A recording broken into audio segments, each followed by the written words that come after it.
What's up guys, welcome back or to the channel. I'm Mike, the Smokin monkey, and today we're finally gonna be getting to this dirty Jeep. And if your Jeep looks like this after off-roading, or even worse, because this isn't that bad, it actually rained on the way home, so a lot of this got washed off on the way home, believe it or not. But if you guys have a synthetic winch line like I do, and you want to actually take care of your synthetic winch line and it looks like this, well, washing your Jeep isn't going to do it, but it is the first step. So now it's time to wash this Jeep and get that winch line ready so that it's good to go for its next use. So let's go. And she's clean. Well, clean. It's never actually clean, but it looks a lot better than it was, I'll tell you that much. And at least there's no caked up mud anywhere. There is pieces that you can never really truly get clean, like some pieces on the spare tire. Like I tried scrubbing it. Doesn't matter what you do, it's always going to be dirty. It's a little hard to get in there. Different pieces like that. But for the most part, it is pretty damn good. As you can see, there I am. But when we look at the winch cable over here, I scrubbed it and I power washed it, and you can see it looks pretty good, right? Not bad. But I will show you guys why you still need to actually take this off and clean it off after you wash your Jeep. So let's get out of here and I'll show you that. But I'm also going to show you these. These are soft shackles. And if you guys use soft shackles, which I do, as you see, I was using mine yesterday. There's a bit of mud on here, all over the actual guard. These need to be cleaned as well. And obviously I do need to clean the inside of my Jeep. It is pretty dirty from going out yesterday, but that's another video. Today we're going to take care of all the soft shackles and the synthetic winch rope to show you guys how to take care of your synthetic ropes properly so they don't fail you. So let's get out of here and I'll show you guys what the next step is. Okay, we're back. Sorry, I know it was a little bit loud in there, but now we are somewhere a little bit quieter. The next step to doing your winch line and synthetic ropes is to take it off. And since I live in a one-bedroom apartment, I don't have the luxury of actually being able to do it in my driveway. If I did do it in my driveway, what I would do is I would unspool the line as far as I can get it, put it in a bucket of water, and just agitate it and get everything off. I wouldn't use any kind of scrubbers, any kind of brush, no solvents, no soaps, just water, and just rinse it out.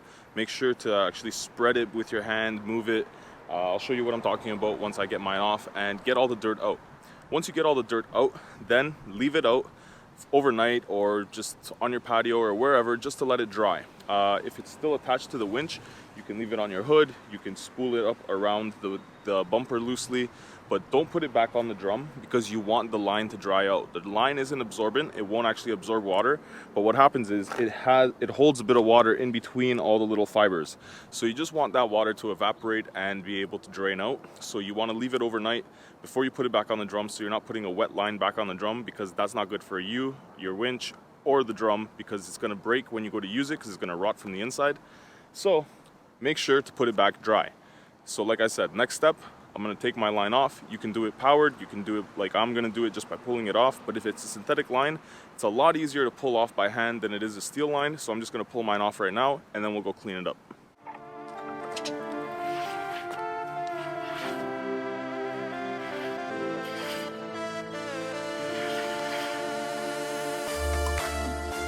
So actually, before I go too far, I'll show you guys just how dirty it actually is. You can see how much filth and how much dirt is actually on the line right here, inside the drum, all over the end of it. There's mud everywhere. And as you guys saw, we did wash it and scrub it and it looked good. But as soon as you start unspooling it,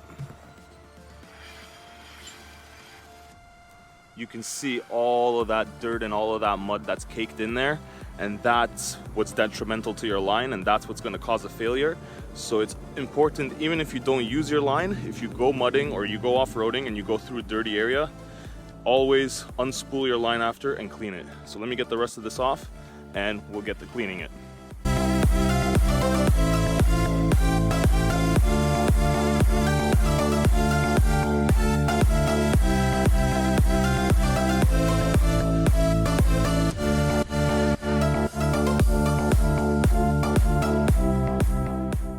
Beautiful. Now we got our line off, and look at that. Even right down to the very end where the lug is, there is mud and dirt.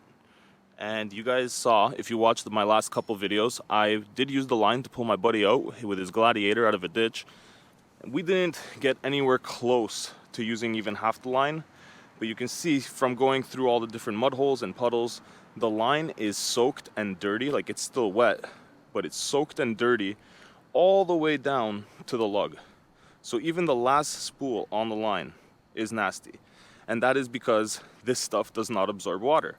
Water passes right through it, mud passes right through it, it floats in water, and that's why you have all of this nastiness and all of this dirt and all of this just stuff in your line.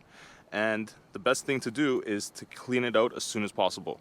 So now, since I live in a one-bedroom apartment, instead of doing it here on the Jeep in a bucket, what I'm gonna do is take it and actually do it in my bathtub. I'm gonna clean it out, make sure to get everything off, get it nice and clean, and then I'll show you guys what the line looks like after that. And same goes for any soft shackles you may have. Don't forget to grab any soft shackles or any kind of recovery equipment that has rope, including those recovery, I don't know, it's not really a snatch block, but it's kind of like a recovery wheel or a snatch wheel, or yeah, pulley. It's basically a pulley on one of these. Make sure you take those and you clean those out as well, because if this snaps, you're not going to be able to use your pulley. So just so I can quickly show you guys, as you see, it does float, but the easiest way, and why I say to use a bucket or a bathtub, is once you get it in there, you want to actually separate all the fibers like this. And as you can see the light coming through, you just want to get all the dirt out. So get it in there, kind of agitate it a bit. You don't want to like rub it or scrub it with anything because you don't want to damage the rope. You just want to loosen all the fibers so all of the stuff that's in there can fall out. And there you have one clean rope. So you have to repeat the process basically for the entire winch line. And as you can see, just me doing this, how much dirt just came out. So it's not hard. If you put it in a bucket, all you really want to do is kind of agitate it and then take it and separate the dirty sections. And then once you tighten it back up, it's good to go. So you don't have to worry that, oh, it's going to start falling apart, which is why I tell you not to use any kind of abrasives or anything, because you don't want to damage the rope. But you can open it right up like that, and then once you put it back to tight, it's still good. But this way you can get all the dirt out and you have a nice fresh rope to use. So I'm going to finish this and then I'll catch up with you guys when I'm done. Once everything is nice and clean, you can see the entire rope came out pretty much like new. There's no real issues, and I didn't expect to find any, but at least this way you'll be able to see if there's any fraying or any problems or anything like that. So now the next step is I'm gonna leave it to dry outside overnight, and I'll catch up with you guys in the morning just to show you guys what it looks like. But right now, one of the quick tips that I can give you guys to dry it off is run it through your hand like this, and you'll see all the excess water comes off. So once you get it outside, just run it through your hand and you'll see all that water dripping off.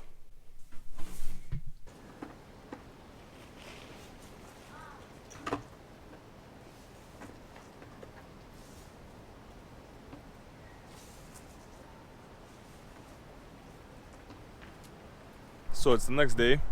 As you can see, winch cable is nice and dry, and after you let it sit out for a little bit, you want to make sure that it's still not moist or wet on the inside.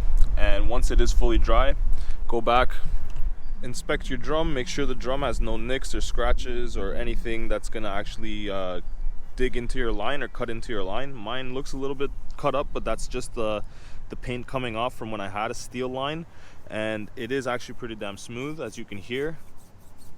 So I'm gonna wind it back on just regular loosely right now, and then I'm gonna show you guys how to tension it properly and what else you can do to make this line last as long as possible.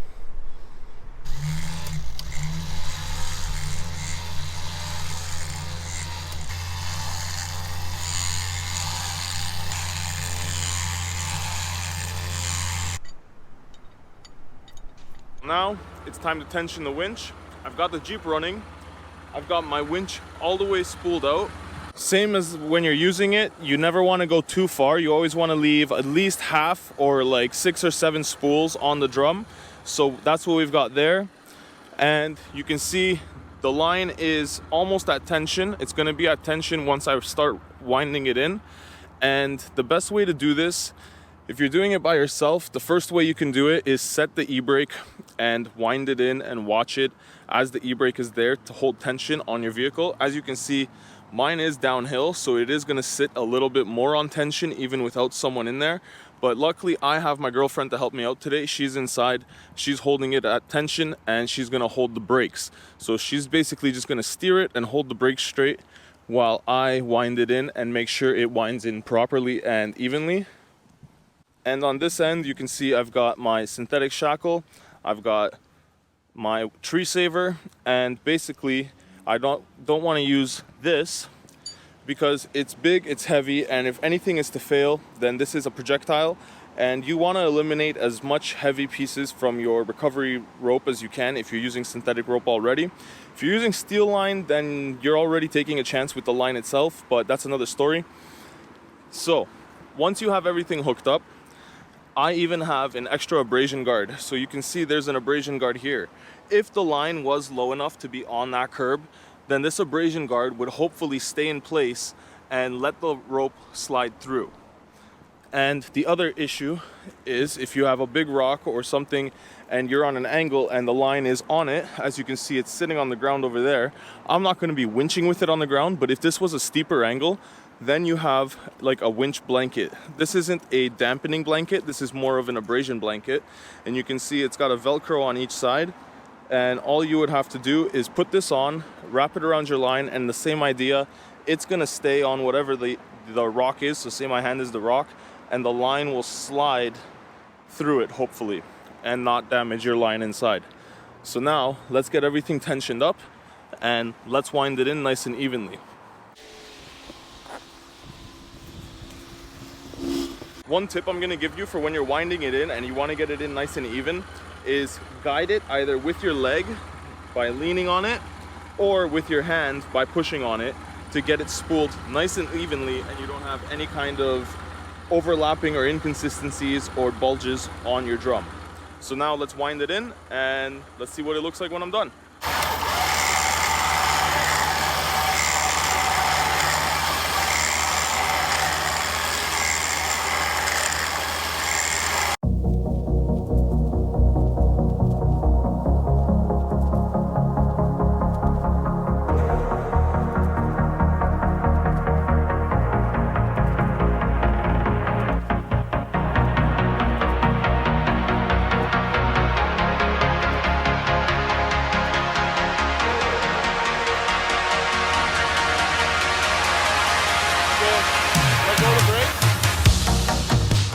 And now when you're on the last spool, all you want to do is put it to free spool, give yourself a little bit of slack, and undo all of your rigging that you did over here at the front. Grab your tree saver, synthetic shackle, and now you can wind in the rest of your rope.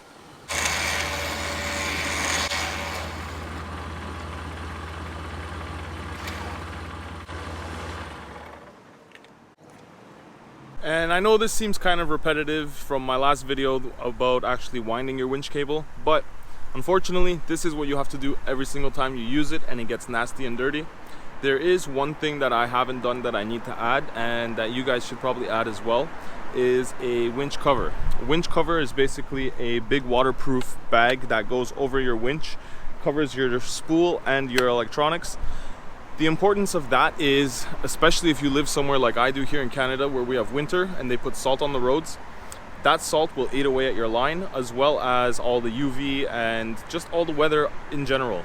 And even if you park your Jeep inside like I do, driving it around in the weather and in the winter, it's definitely going to take a toll on your line. So invest yourself a winch cover, because definitely it's going to cost you less than replacing the winch line. Trust me, I know.